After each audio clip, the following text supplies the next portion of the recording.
এবার শুভেন্দু অধিকারীর একেবারে চরম হুঁশিয়ারি, অনুপ্রবেশকারীদের বুলডোজার হুঁশিয়ারি শুভেন্দু অধিকারীর। এসআইআর শুরু হয়নি তো, 4 জনের নাম থাকবে না, মৃত ভোটারের নাম থাকবে না, অস্তিত্বহীন ভুয়া ভোটারের নাম থাকবে না, ডবল এন্ট্রি থাকবে না, চতুর্থ রোহিঙ্গা মুসলমান বাংলাদেশি মুসলমানের একটারও নাম থাকবে না। প্রথমে ইলেকশন কমিশন কাটবে, 8 মাস পরে বিজেপির সরকার আসবে, যোগীজির কাছ থেকে বুলডোজার ভাড়া করব। এপারে হাবড়া, অশোকনগর, ওদিকে গাইঘাটা, স্বরূপনগর, সব তো বর্ডার, বাগদা, সন্দেশখালী, হিঙ্গলগঞ্জ পাশে বর্ডার, এপাশ থেকে ছড়বো, ওদিকে পড়বো। সংসদ থেকে একেবারে গ্রামের পথ, বাংলা ভাষা নিয়ে আন্দোলনের আঁচ সব জায়গায় তৃণমূল নিয়ে পৌঁছচ্ছে।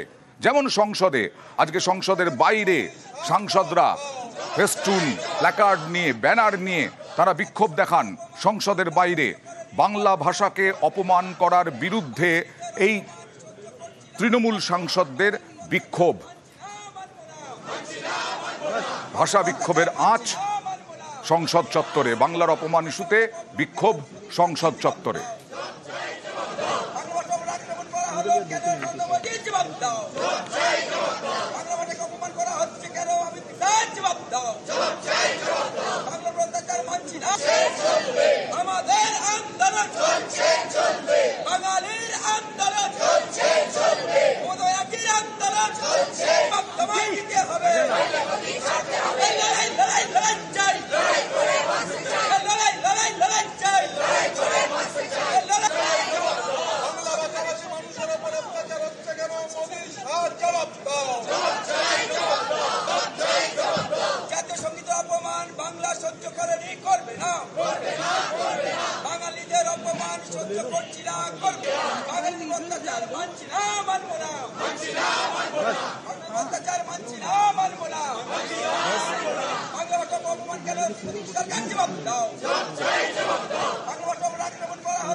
এবার বিজেপিকে বাংলার পাঠ এসএফআইয়ের, কারণ বাংলা ভাষার অপমান নিয়ে বাম নেতৃত্ব যথেষ্ট ক্ষোভ প্রকাশ করেছে, প্রতিবাদ জানিয়েছে।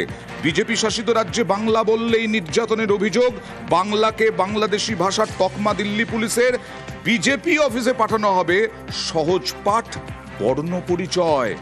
হ্যাঁ, এসএফআই রাজ্য দফতর থেকে বিজেপির রাজ্য দফতরে কুরিয়ার করে পাঠানো হবে সহজ পাঠ বর্ণ পরিচয়, এমনই পরিকল্পনা।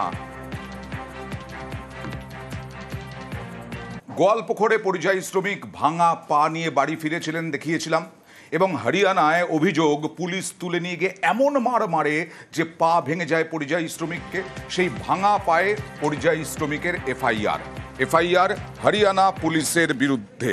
হরিয়ানা পুলিশের নামে এফআইআর দায়ের।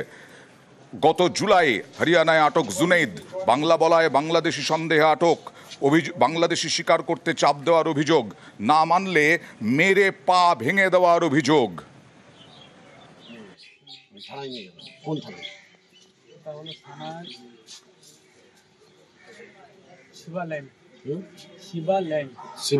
শিবালাইন পুলিশ থানায় নিয়ে চলে গেল, নিয়ে যায় আবার ওখানে মারা এমনি। তার মধ্যে তুমি তারপরে তোমার পা ভাঙার পর ওরা কি করলো? নিয়ে গেল 26 রাত্রে 8টায়, তারপরে 27 তারিখে ট্রিটমেন্ট করা হয়। ট্রিটমেন্ট করার পর তারপরে ওখান থেকে কত তারিখ রওনা দিল? ওই দিনকেই 27 তারিখে ওখান থেকে এখানে রওনা ওখানে আসি আমরা ইয়ে করতে আর কি, এফআইআর করতে। ওখানে পুলিশে মেরেছিল, হরিয়ানা পুলিশে, ওই জন্য এখানে আমি এফআইআর করতে আসছি। হরিয়ানা কোথাকার পুলিশ, যদি একটু বলুন কি কারণটা? কারণ আবার কি, আমাকে ফ্যাক্টরিতে উঠাই না যায়, বললো কি ওখানে তোমার আধার কার্ডটা ভেরিফাই হবে, কিন্তু ওরা তো আধার কার্ডটা ভেরিফাই করলো না, কিন্তু ওখানে লে যায় 20 পেজের উঠাইলে লে যায়, ওখানে খালি মারতে শুরু করলো আর বলো কি তুমি বাংলাদেশি, মারে পাটা ভাঙে দিচ্ছে। ওই জন্য আমি গোয়ালপুর থানায় এখন এফআইআর করতে যাচ্ছি। কোথাকার পুলিশের বিরুদ্ধে এফআইআর করলে? হরিয়ানা পুলিশ। হরিয়ানা, দিল্লি, ওড়িশা, বিভিন্ন জায়গা থেকে আতঙ্কিত পরিযায়ী শ্রমিকরা ফিরছেন নিজেদের ঘরে, এরকম দাবিও তারা করছেন। আরেক শ্রমিক ফিরতেই পারলেন না, বেঘোরে মৃত্যু হলো। হ্যাঁ, আতঙ্ক নিয়েই বাড়ি ফিরছিলেন মালদার চাঁচলের পরিযায়ী শ্রমিক। হরিয়ানা থেকে আতঙ্কে বাড়ি ফিরছিলেন, কিন্তু ফিরতে গিয়ে পথ দুর্ঘটনায় মৃত্যু হলো। সামসি স্টেশন পর্যন্ত পৌঁছে গিয়েছিলেন। টোটোয় বাড়ি ফেরার পথে দুর্ঘটনা, জখম টোটো চালক সহ শ্রমিক পরিবারের আরও 4। মৃত মিনসারুল চাঁচলের শীতলপুরের বাসিন্দা, পেটের টানে হরিয়ানার গুরুগ্রামে শ্রমিক হয়ে কাজ করতে যান। বাংলাদেশি সন্দেহে পুলিশ ধরপাকড়ে আতঙ্ক।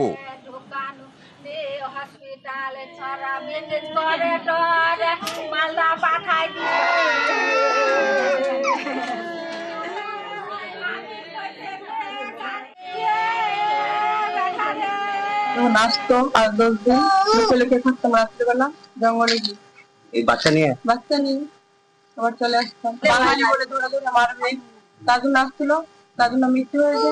আমার ছোট বাচ্চা আছে, আমি কি করে খাবো? সে আমাকে কে দেখবে? আমার স্বামী তো মৃত্যু হয়ে গেল। আর গতকাল কোচবিহারে শুভেন্দু অধিকারীর কনভয়ে হামলা, 41 জনের নামে এফআইআর, উদয়ন গুহর নামেও এফআইআর। এই নিয়ে হাওয়া গরম।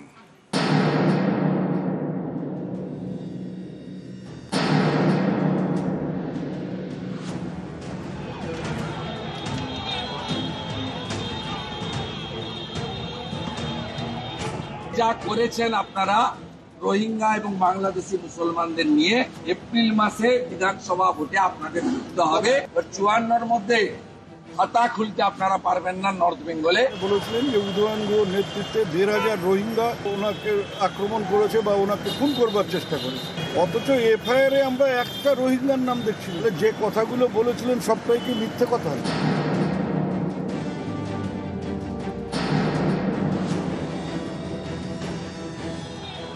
মঙ্গলবার কোচবিহারে পুলিশ সুপারের অফিস ঘেরাওয়ের কর্মসূচিতে যোগ দিতে যাচ্ছিলেন শুভেন্দু অধিকারী। তখনই খাগড়াবাড়িতে তার কনভয়ের উপর হামলা হয়, জানিয়ে ধুমধুমার বেঁধে যায়। বাগযুদ্ধে জড়িয়ে পড়েন শুভেন্দু অধিকারী এবং উদয়ন গুহ। এই ঘটনায় দিনহাটার তৃণমূল বিধায়ক উদয়ন গুহ সহ 41 জনের নামে এফআইআর হয়েছে। মঙ্গলবার রাতেই এফআইআর হুঁশিয়ারি দেন শুভেন্দু অধিকারী। উত্তরবঙ্গের হিন্দু সমাজের আশীর্বাদ পেয়েছি। যা করেছেন আপনারা রোহিঙ্গা এবং বাংলাদেশি মুসলমানদের নিয়ে বিধানসভা ভোটে, 54-র মধ্যে খাতা খুলতে আপনারা পারবেন না। নর্থ বেঙ্গলে প্রত্যক্ষ মার্ডার করার জন্য উদয়ন গুহ এফআইআর নেম আসামি হবে, আর পরোক্ষ ধুতিমান ভট্টাচার্য তিনি ষড়যন্ত্রে লিপ্ত ছিলেন। উনি সাংবাদিকদের সামনে বলেছিলেন যে উদয়ন গুহর নেতৃত্বে 1,500 রোহিঙ্গা ওনাকে আক্রমণ করেছে বা ওনাকে খুন করবার চেষ্টা করেছে, অথচ এফআইআরে আমরা একটা রোহিঙ্গার নাম দেখছি।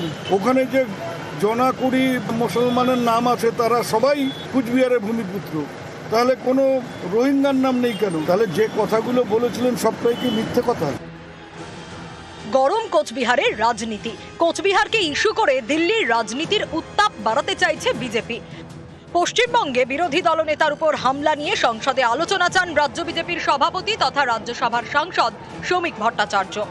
বিরোধী দলনেতা তাকে খুন করার চক্রান্ত করছে। শুভেন্দুকে খুন করবার চক্রান্তের যারা করেছিল এবং যে ঘটনা কালকে ঘটেছে তা নিয়ে আমি মুলতবি প্রস্তাব আনতে চেয়েছি। 26 ওদের অগ্নি পরীক্ষা, কিন্তু ওরা 40-এর নিচে নেমে যাবে, তাই ওরা টেনশনে মাথা খারাপ করে যা সংবিধানে নেই তা করতে থাকছে।